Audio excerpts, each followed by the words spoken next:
দিয়ে আমরা সবজি করব, কৃষি করব, এই জন্য তোরে বানাইছে। আল্লাহ আমার গোলামি, আমাদের গোলামির জন্য তোরে বানাইছে।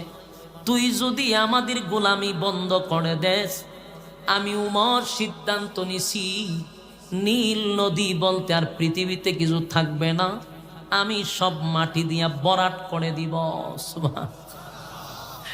আমার যুবক ভাইরা দিলের কান লাগায় শুনে, হযরত উমর চিঠিটা দিল নদীর কাছে, তাও নীল নদীর কাছে গো।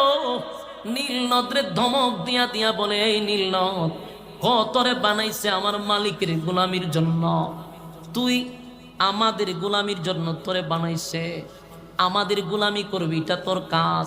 তুই যদি বান্দার গোলামি করা বন্ধ করস, বান্দা হইয়া আমি এই নীল নদ চিরতরে বন্ধ করে দিব, পৃথিবীর মানচিত্রে নীল নদ থাকবে না।